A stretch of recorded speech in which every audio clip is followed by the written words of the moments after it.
बीडच्या माजलगावात धक्कादायक प्रकार।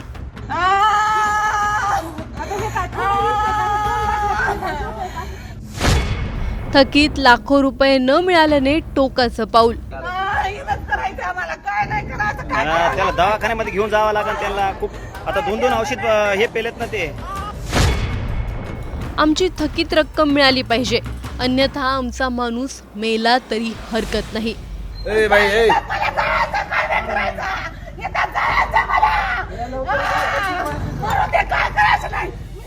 बीड जिल्ह्यातील माजलगाव तालुक्यात आज एक धक्कादायक घटना समोर आली आहे। आर्थिक व्यवहारातून निर्माण झालेल्या वादाने टोक गाठल्याचे पाहायला मिळाले।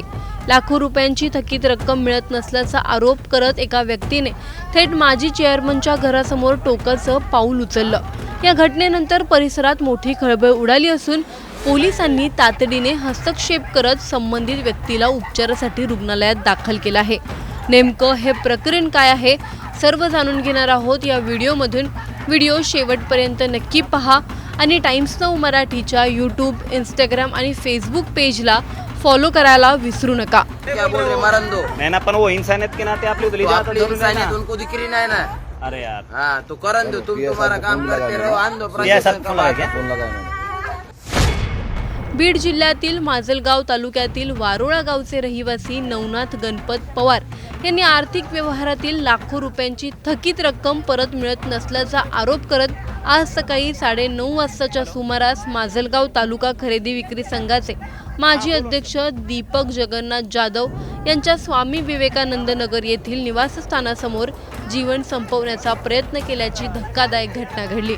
या घटनेने संपूर्ण माजलगाव शहरात एकच खळबळ उडाली।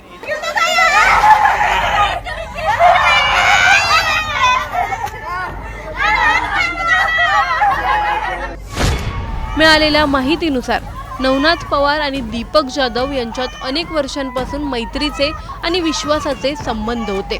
त्या विश्वासाच्या नात्यामुळे पवार यांनी जाधव यांना मोठी आर्थिक मदत केल्याचा दावा केला आहे। मात्र अनेकदा मागणी करूनही संबंधित रक्कम परत मिळाली नसल्याचा आरोप त्यांनी केलाय। न्याय मिळावा आणि आपले पैसे परत मिळावेत या मागणीसाठी नवनाथ पवार यांनी आपल्या कुटुंबासह 15 जून पासून दीपक जाधव यांच्या घरासमोर बेमुदत आमरण उपोषण सुरू केलं होतं।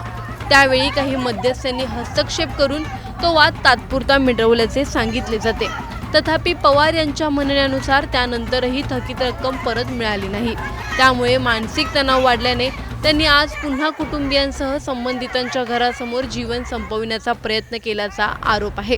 घटनेची माहिती मिळताच माजलगाव पोलिसांनी घटनास्थळी धाव घेतली। मात्र पवार यांना उपचारासाठी रुग्णालयात नेण्यास त्यांच्या कुटुंबियांनी तीव्र विरोध केला। आमची थकीत रक्कम मिळाली पाहिजे, अन्यथा आमचा माणूस मेला तरी हरकत नाही, अशी संतप्त भूमिका कुटुंबियांनी घेतल्याने काही काळ परिसरात तणावपूर्ण वातावरण निर्माण झाले।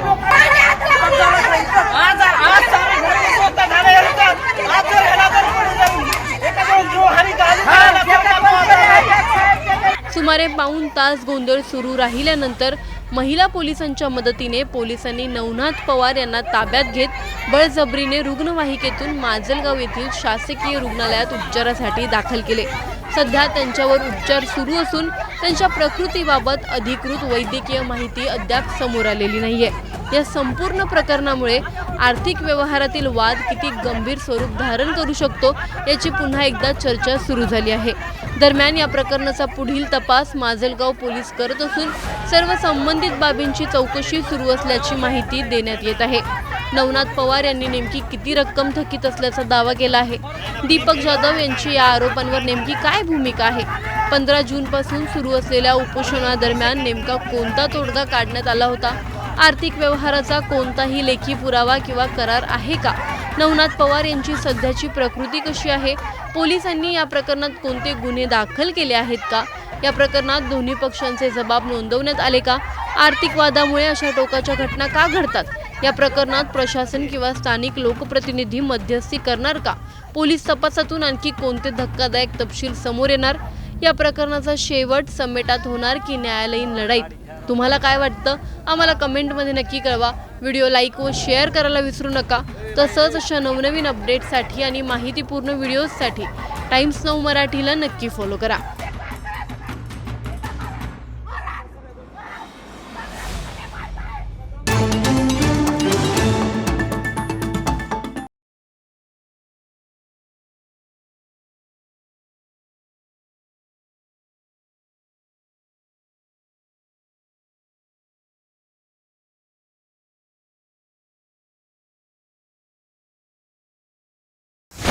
देशमुख हत्या प्रकरणात मोठी घडामोड.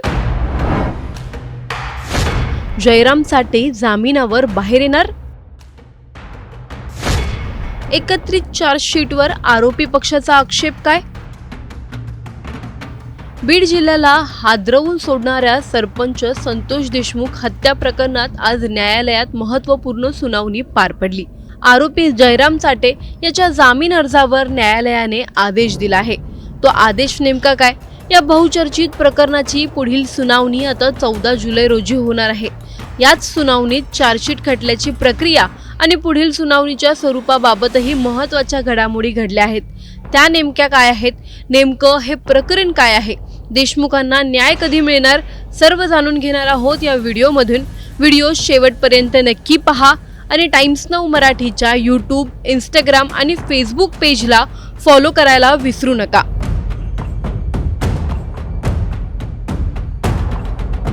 सरपंच संतोष देशमुख हत्या प्रकरणात आज न्यायालयात झालेल्या सुनावणीकडे संपूर्ण राज्याचं लक्ष लागलं होतं. या सुनावणीत आरोपी जयराम साठे यांनी दाखल केलेला जामीन अर्ज न्यायालयाने फेटाळून लावला. त्यामुळे या प्रकरणातील आरोपींना कोणताही दिलासा मिळालेला नाही. दरम्यान या प्रकरणात तपास यंत्रणांकडून दाखल करण्यात आलेल्या एकत्रित चार्जशीटवर आरोपी पक्षाने आक्षेप घेतलाय. न्यायालयात दाखल केलेल्या अर्जाद्वारे ही एकत्रित चार्जशीट नामंजूर करण्यात यावी अशी मागणी आरोपी पक्षाकडून करण्यात आली आहे. तसेच या प्रकरणाशी संबंधित 3 वेगवेगळ्या गुन्ह्यांसाठी स्वतंत्र चार्जशीट दाखल करण्यात यावी असा आणखी एक अर्जही न्यायालयात सादर करण्यात आलाय. यावर सरकारी पक्षाने सविस्तर भूमिका मांडत आरोपी पक्षाच्या मागण्यांना विरोध केला. तपास प्रक्रियेनुसार दाखल करण्यात आलेली चार्जशीट योग्य असल्याचे सरकारी पक्षाने न्यायालयाला सांगितलं. यासोबतच या प्रकरणाची सुनावणी आणखी लांबू नये, खटल्याचा विलंब होऊ नये आणि न्यायालयीन प्रक्रिया वेगाने पुढे जावी यासाठी विनाविलंब सुनावणी सुरू करण्याची मागणीही सरकारी पक्षाने केली. महत्त्वाची बाब म्हणजे सरकारी पक्षाने या खटल्यातील साक्षीदारांची यादी देखील न्यायालयात सादर केली आहे. त्यामुळे आगामी काळात साक्षीदारांच्या जबाबांची प्रक्रिया सुरू होण्याची शक्यता व्यक्त केली जात आहे. तसेच यापुढे देशमुख हत्या प्रकरणाची सुनावणी नियमित आणि नित्यनियमाने व्हावी अशी स्पष्ट भूमिका सरकारी पक्षाने न्यायालयासमोर मांडली. आता 14 जुलै रोजी होणाऱ्या पुढील सुनावणीकडे सर्वांचं लक्ष लागलं आहे. न्यायालय आरोपी पक्षाच्या अर्जाबाबत काय निर्णय घेणार? चार्जशीट संदर्भातील वादावर काय भूमिका घेणार? आणि सर्वात महत्त्वाचं म्हणजे या बहुचर्चित प्रकरणाच्या सुनावणीला आता प्रत्यक्ष वेग मिळणार का? याकडे संपूर्ण महाराष्ट्राचं लक्ष लागून राहिलं आहे. आरोपी जयराम साठेचा जामीन अर्ज फेटाळल्याने खटल्यावर नेमका काय परिणाम होणार? आरोपी पक्षाने एकत्रित चार्जशीटला विरोध का केला? 3 स्वतंत्र चार्जशीटची मागणी करण्यामागे नेमकं कारण काय? सरकारी पक्षाने सादर केलेल्या साक्षीदारांच्या यादीत कोणाकोणाचा समावेश आहे? या प्रकरणाची नियमित सुनावणी सुरू झाल्यास खटला किती वेगाने पुढे जाऊ शकतो? 14 जुलैच्या सुनावणीत न्यायालय कोणते महत्त्वाचे निर्णय देऊ शकतं? संतोष देशमुख हत्या प्रकरणात आणखी कोणते नवे पुरावे समोर येणार का? आरोपी पक्षांच्या अर्जावर न्यायालयाची भूमिका काय असेल? या प्रकरणात न्याय मिळवण्यासाठी आणखी किती काळ लागणार? संपूर्ण महाराष्ट्राचं लक्ष वेधून घेतलेल्या या खटल्यात पुढची सर्वात मोठी घडामोड कोणती ठरणार? या प्रकरणी तुम्हाला नेमकं काय वाटतं? आम्हाला कमेंटमध्ये नक्की कळवा. व्हिडिओ आवडल्यास लाईक व शेअर करायला विसरू नका. तसंच अशा नवनवीन अपडेट्ससाठी आणि माहितीपूर्ण व्हिडिओजसाठी टाइम्स नाऊ मराठीला नक्की फॉलो करा.